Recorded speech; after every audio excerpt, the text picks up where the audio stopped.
Welcome everyone to episode 128 here on the Proven Knowledge Podcast. This is the Creators Series. Today I welcomed an artist I've been in contact with since the springtime. I actually had one of his songs in my playlist. He's a Cleveland native. His name is Kory Kane. Kory talked about his beginnings in Cleveland, Ohio, which is not too far from where I am. We discussed kind of the culture of Ohio and the Midwest as far as the arts are concerned. And I love Kory's take on, why people tend to move out of this area to bigger markets on the West Coast, down south, on the East Coast. And really, we just discussed, kind of the viewpoint of a lot of artists and creatives in Ohio, and a lot of the viewpoints of people that are not artists and creatives, and how the two sides tend to clash, and really not a lot of things get done. I totally understood what he was saying in the episode. I think it will be good for people to hear, the perspective of, kind of what it's like to come from this area, and kind of the struggles that have, happened over the years with a lot of different artists, and why they tend to, get their career going elsewhere. But overall, I think Kory had a great overall message in this episode about, even though he's on the West Coast now and he's made a lot of things happen, he's still, keeping everything close to the chest as far as, his endeavors go. And he's making sure that every move he makes is the right move for the time. He doesn't want to sell away any creative control to anyone or sign any bad deals or anything. He has a great tight-knit crew with him. They're working on a lot of music, a lot of visuals coming out. They're doing shows next year. Overall, what I took from the episode was just, keep it authentically about you. And I think that's what Kory's doing in his music, and I really appreciate him for sharing his message and just, being really honest with, his story so far in his career. And, I think he's going to continue to have a lot of success. And I really hope you guys enjoy this one, as always. So without further ado, let's get into it. So welcome everyone to episode 128 here on the Proven Knowledge Podcast. This is the Creators Series. Today we have a Cleveland native, actually. He's on the West Coast currently. And from what I've read about this guy, he's covered a lot of bases in music, in the industry. And I actually had him on one of my playlists a few months back. Kory Kane is here. How are you, man?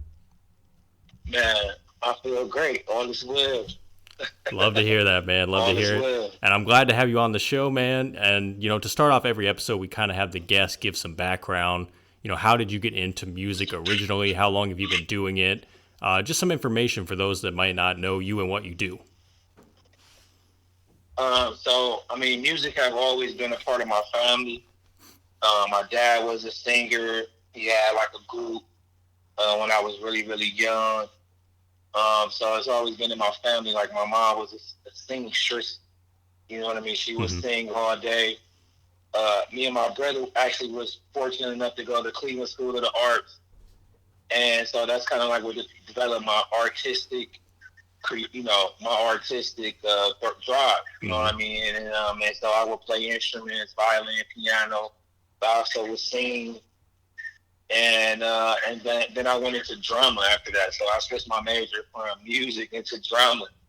And I got into like the production, which I'm into now, like production, stage productions, film production, theater, and film. Mm-hmm. So that's kind of like where I got started with music. I decided that I wanted to rap, and my brother actually had a rap group, and they wouldn't let me rap with them.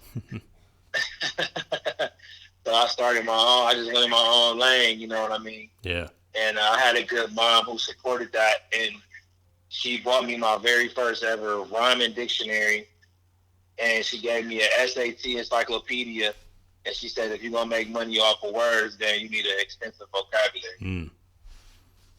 And so that's what got me started, man. And I just started to, study the classic, artists that was on and stuff like that.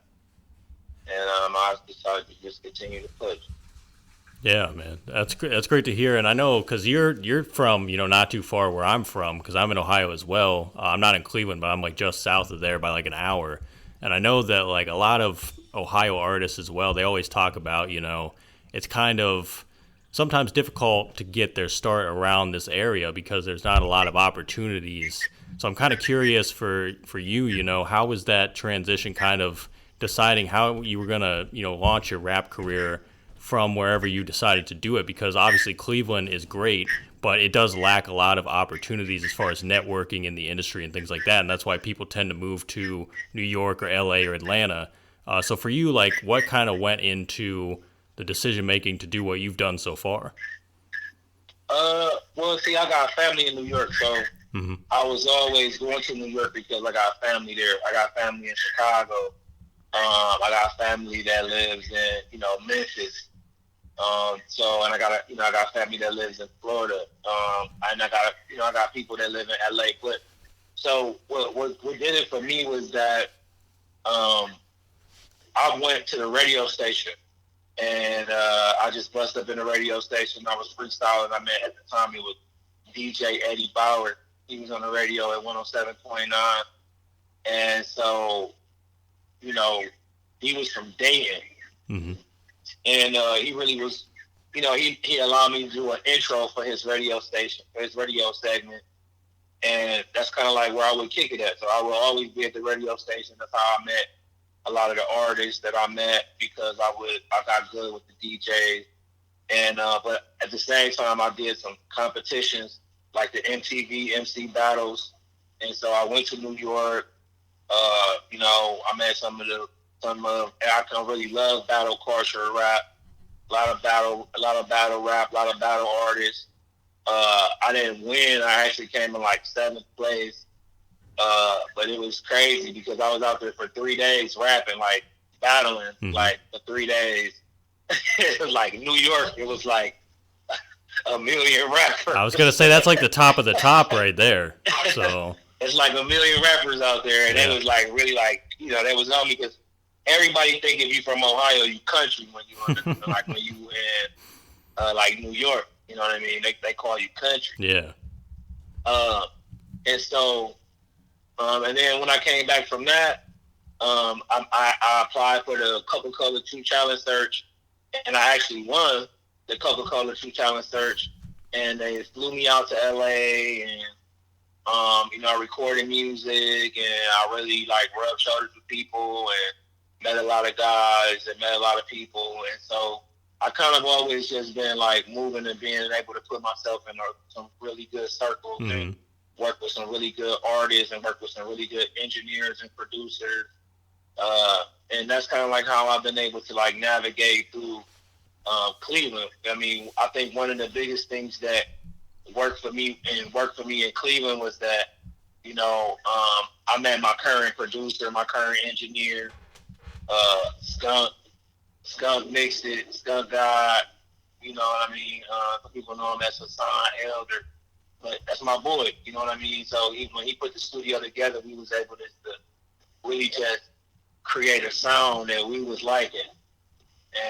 And that's, we've been working together for the last 7 years of our life, you know what I mean? So we've been really working on our sound and not chasing the sound and not chasing the vibe, but just creating our own Bro God vibe. And so that's kind of been the thing. And so when he moved out to the West Coast, it was like, that was it. That was the draw. You know what I mean? And so when he moved out to the West Coast, it was like, well, that we going to the West Coast.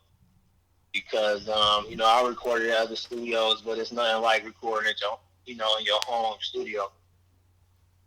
With somebody that know your voice, got all your stuff already programmed in, got everything staged, your preset, and already know your vibe. So, Cleveland, unfortunately, it doesn't have the outlet platforms for you to survive as an artist. You know what I mean? It just don't. Ohio in general, if you looking to do anything artistic, really, if you're not like rock and roll band type of stuff like that, it's really no support for that. And I've recorded in rock and roll band type studios, which was cool, but there's really no real support. And then, you end up going to a lot of rap shows with rappers, and, the game is kind of twisted, bro. You know what I mean? Here it is. I'm the artist. I'm the talent. I'm the creative, right? I got to pay for the beats. I got to pay for the videos. I got to pay for the marketing. I got to pay for the studio time. Well, we got our own studio, but still, everybody still got to get paid. You got to pay. And then on top of that, the clubs want me to pay them to come in them to entertain a crowd that I bring there. Yeah. They want me to sell tickets. They want me to bring a crowd to their club to drink their liquor and pay them to perform in front of a crowd I bring. Mm-hmm.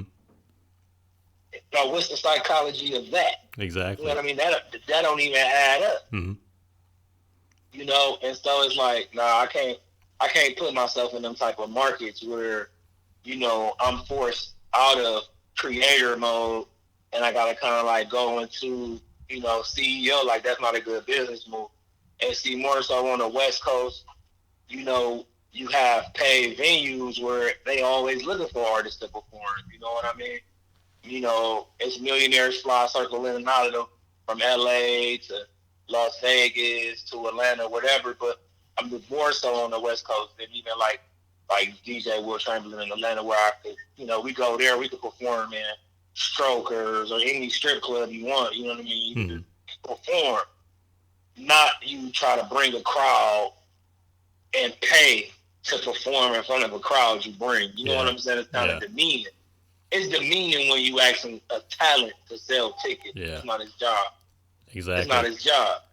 His job is to be the talent. Where your promoters at? You know what I mean? Where your booking agent at? Where's your crowd? Now, it's his job to entertain that crowd that you put him in front of. And so that's really what I came out, you know, to the West Coast to do, to really just establish my business there and just get in the right circles with the right people to really be able to funnel and push my label. Yeah, man. Well, I do want to say, you know, it's great to hear that you've cultivated all these great relationships as well, especially like with your producer and everything, and that's still going, and that you have like a home studio now to kind of work out of and everything. And it just kind of shows that hard work does pay off, because like you said, you were doing these battles all over the country and everything, going to different showcases, things like that. And now you kind of like earned that right to be able to do that because you put in the work and you've just gone all over the country and done these great things. And so that's awesome to hear. And I definitely agree with what you said about Ohio, especially because, like I said, I've been here for, you know, 25 years now. So it's like I kind of seen the landscape and just getting more into music. It's like there's definitely a lot of that type of nature that goes on. It's very unfortunate, but you know, I think it all depends on what you want as well. And if you are trying to expand your career, that is why a lot of people move out and they go elsewhere to these bigger markets for more opportunity. And so, you know, will that ever change? I don't really know. You know, who's to say in like 20, 30 years it might not improve a little bit? I don't think it will ever be on the level of an LA or a New York or anything like that. But it would be nice to see, especially like Cleveland, Columbus, Dayton, places like that do have a lot of artists. You know, it would be nice to see. Yeah, it would be nice to see, you know, more opportunities be created. But it's just, you know, time will tell, and the right people have to make that happen. But I really appreciate you sharing that and everything. I think Ohio itself is the problem. You know what I mean? It's the leadership of the state. Yeah. You know what I mean? Those cities, you know what I mean? Even down to when we look at just the economics that go on in those places, like you just said, some great places, Cleveland, Dayton, Columbus, Sandusky, Toledo, Mansfield, Youngstown, I mean, in all of the little spots that's in between there, there's little really pop. I mean, even like spots like Menor or any of the smaller ones that's really going, you know what I mean? But the economic basis is stagnant. You know what I mean? It's hard they make everything so hard to do, except for the things, you know what I mean? The culture of the city is kind of just like, it's really downtrodden. The culture of Ohio is kind of downtrodden. You know what I mean? It's like blue collar, it's regular.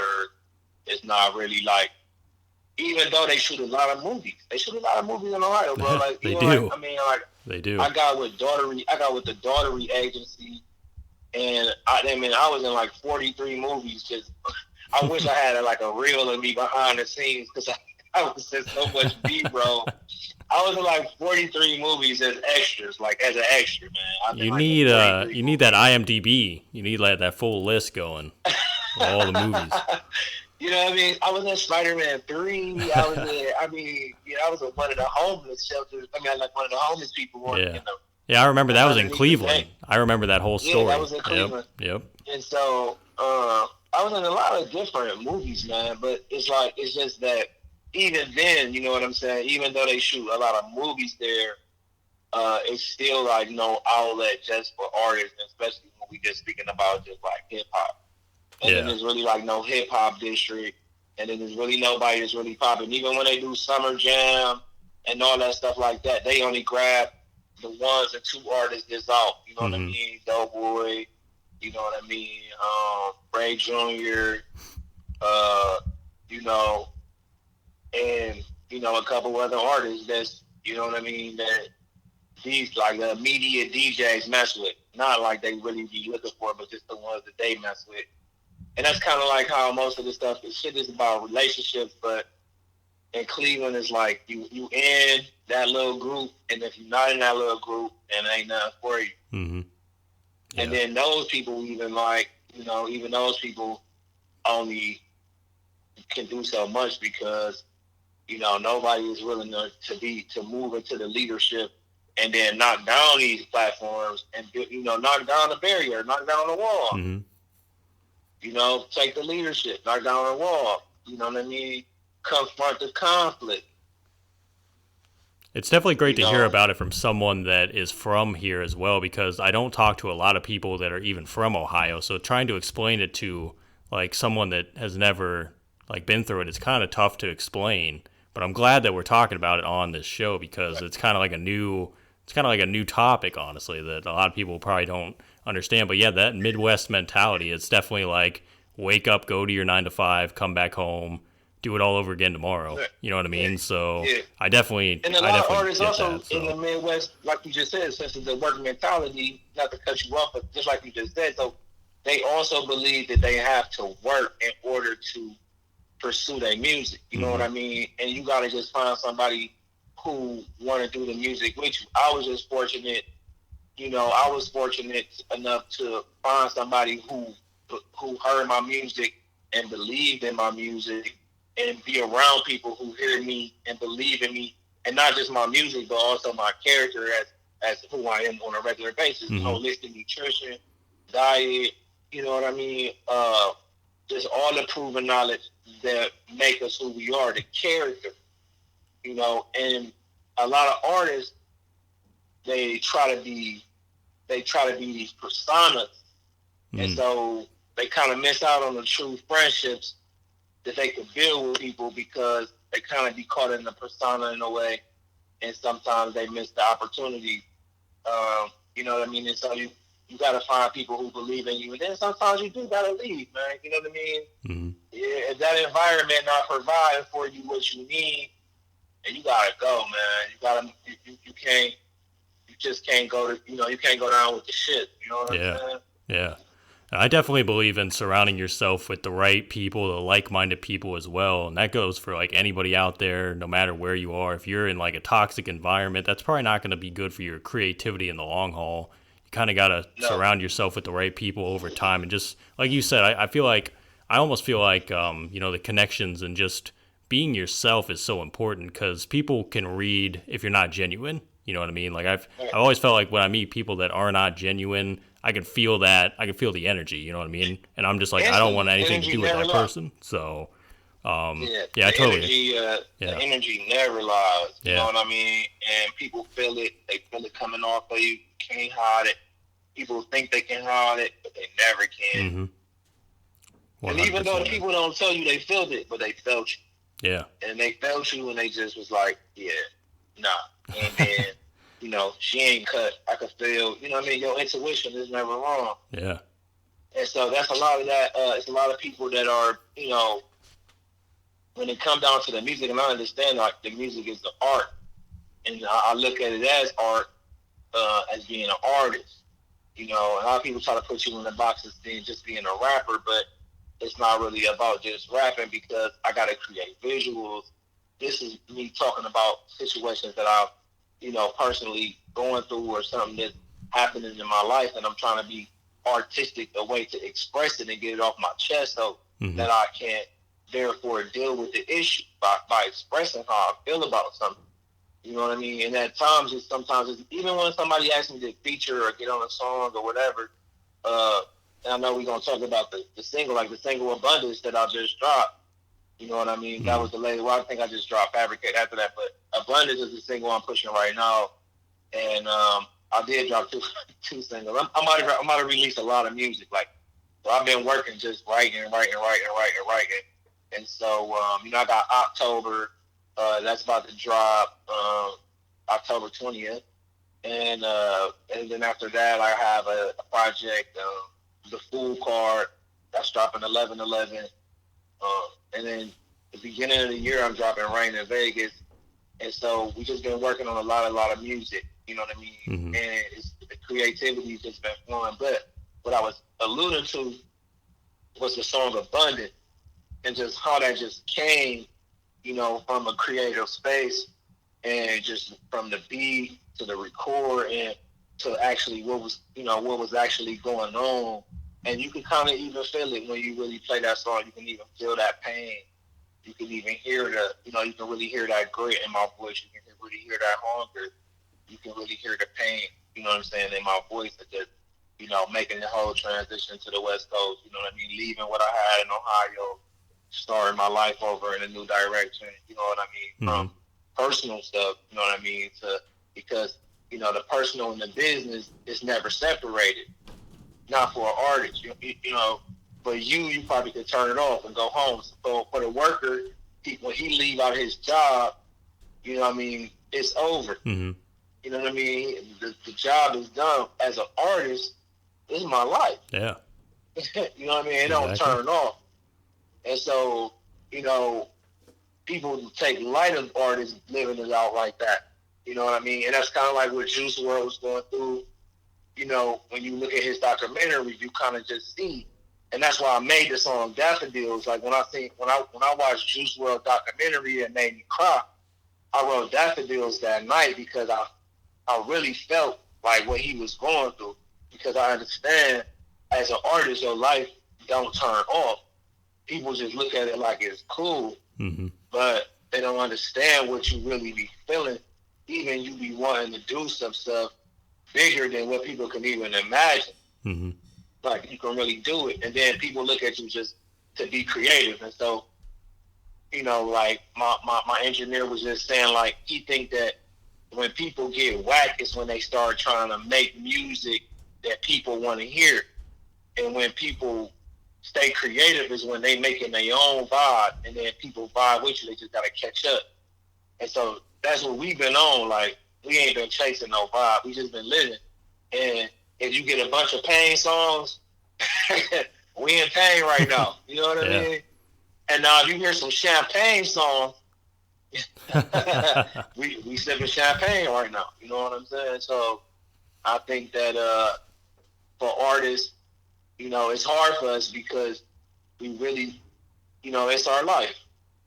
You know what I mean? It's not just a job, it's our life. And so, even coming out here and, getting offered record deals and getting offered production deals and getting offered deals, and, even sitting down with this company, and and it's $1 million record deal on the table, and the CEO of this company, he wants to change the name of us. He wants to change my name and this, and he says my way or the highway, and you out here with me, it's us, we from Ohio. It's $1 million right here. It's us. You know what I mean? He says, my way or the highway, what's it going to be? And, we had to get up and walk away. You know what I'm saying? We had to get up. We had to walk out. We had to walk away from that. You know what I mean?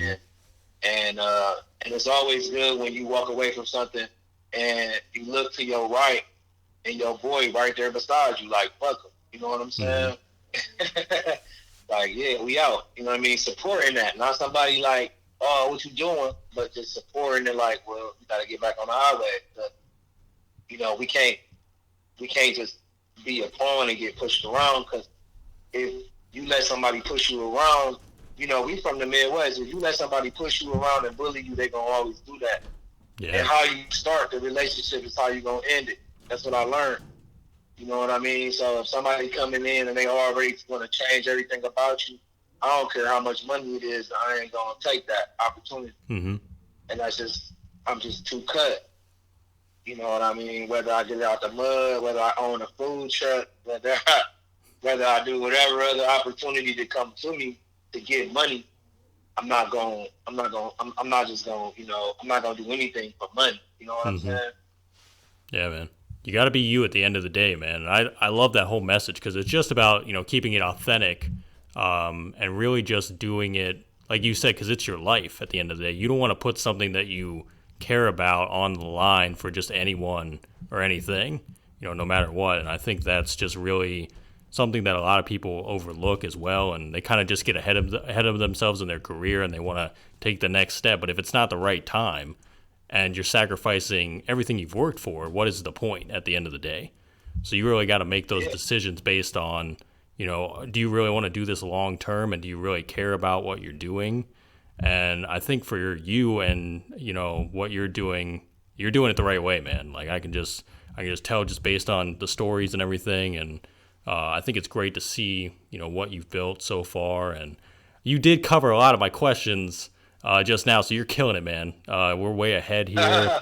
But I do want to get to the last few questions before we wrap up, because obviously you said you got a lot of music coming, so I'm looking forward to that. When can we? I know you just covered some of the dates. Is there any like visuals or maybe shows coming up that you did want to promote as well? That are coming before the end of the year. Right. So I haven't like we've been recording so much, so I haven't really got the lineup like live shows. Mm-hmm.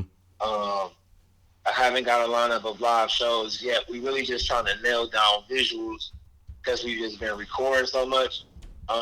I think like really like once we go into the new year, I don't want to say like, once we get into the new year, we really gonna have dates. Mm-hmm. Like we really gonna have dates, like as far as like just record. I mean, just as far as like just performance dates and shows from here to LA. We just locked in with a couple event and booking agents, out of Los Angeles. So we don't really have some dates right now. We just really just working on a lot of material. They want visuals. Like millionaires cycle in and out of this place every day. Mm-hmm. So there's always another millionaire or a couple just trying to spend money on artists and artistry. And, they really want to see that you got a real live vision. And they really want to see that you really got a solid project and a solid foundation. And I feel like right now to really make it worth it is to really just have, content and visuals and music, and then being able to properly select the venues to be able to do the shows. Like it's so many like EDM shows. I want to get on some of these EDM shows. I want to get with some of these EDM DJs. I want to get. They be going out here, man. Yeah. So many people. It be so many people at these EDM shows. So, I want to get on some different type of venues, and so I gotta really just work with my team, and we still putting the team together. So we want to be able to really just lock in some dates. So right now we don't have any solid dates on shows just yet, but I know for a fact by the new year I'm gonna have a whole calendar for the whole 2023 and beyond. Mm-hmm. We're gonna have a calendar. We're gonna really be running from the pages. We really gonna be organized more so, and just moving forward with that. As man. Far as like just doing shows, it's so many shows out here, bro. And I've been, you could just walk into a show. You know what I mean? There's so many shows. Yep. There's so many desert shows. There's so many box shows. I mean, there's so many people who just perform and in and out of clubs every day. There's so many shows that come into my email every day. We looking at different shows, different venues, even throwing our own shows and collaborating with other artists. So as of right now, we just been really focusing on the music. You know what I mean? The good sound. Even my producer, like even my engineer, he's going to Chicago to learn with some great audio engineers to just even improve his ability to just mix, master, and really learn about sound quality, and like producing some big records for some rock bands and stuff like that, just to expand our sound and connection. So that's what really our focus really have been on. And so if there's anybody out there that want to book us for shows, they can definitely connect with us. Definitely can connect with us through all of the social media stuff like that, emails and all that stuff like that. All the links is all in the bios and everything. Yeah, man, and that's all great to hear. And man, just keep your foot on the gas, man, because that's great. It's gonna be great to see what you do over the course of the next year. And I think even like what you just said about you guys are trying to improve your sound and your quality. That'll make the performances even better because you'll have better songs to kind of like get out there and present to new audiences. You know what I mean? Yeah. So it kind of all will come full circle at the end of the day. So man, that's my job, man. My job is to make records. You know what I mean? My job is to make records. Our job is to make quality sound and content that people vibe with. And so we really been pushing the limit. We really been pushing, the creative edge. We haven't just been doing what everybody else is doing. We really, really been focusing in. We really been taking our time, and we really been working with a lot of different genres. So you're gonna hear a lot of different genres. Like October though, it's kind of like this is 7 tracks, so it's really just me really just putting out some music, and we really start rolling when you get into the Food Card, which is an album. It's track for track album. It's really deep. It's a whole story outline. Some real live deep songs on there. Story songs, storyboard songs. Singing. So I do some R&B even. I got a little rock. I got a little EDM. I got some.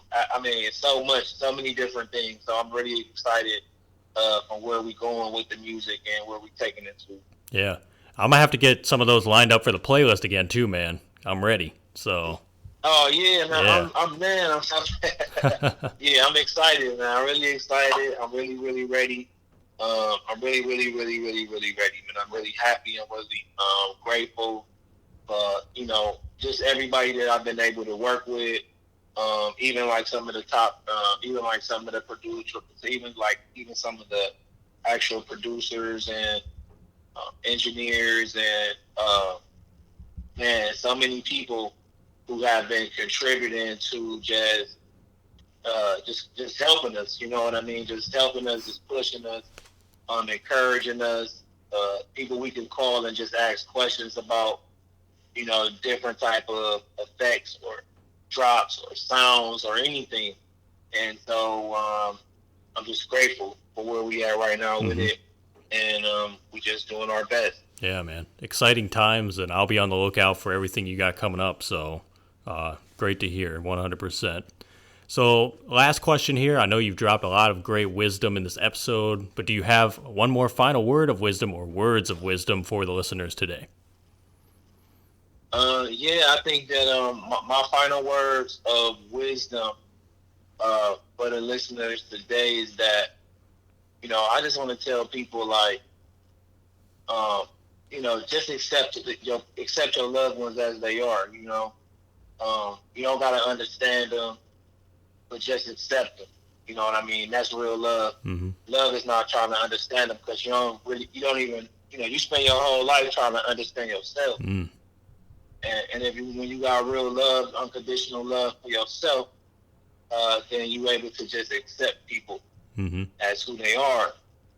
And and chase your dreams and go for your goals, and but that's what it come with. Like it come with accepting yourself and accepting others, not understanding. Because understanding, that's a deep word, and you can never truly understand anything, right? It's like one big hamster wheel. You just get caught up in. So I always try to give people that secret sauce to like raising their vibration and being able to go and like bring their dreams into a reality. Mm-hmm. And it start with just accepting yourself for who you are, accepting people for who they are, love yourself first, then you share the authentic overflow. Mm-hmm. You know, you can't share love if you don't love yourself. Man. And that's really, that's really the secret sauce. And then everything else will be added to you. You know, creativity. If you're an artist, keep creating, push yourself to create. And if anybody else that, they want to develop their talent, I say, develop the talent. Mm-hmm. Go, figure it out. Whatever you want to do it.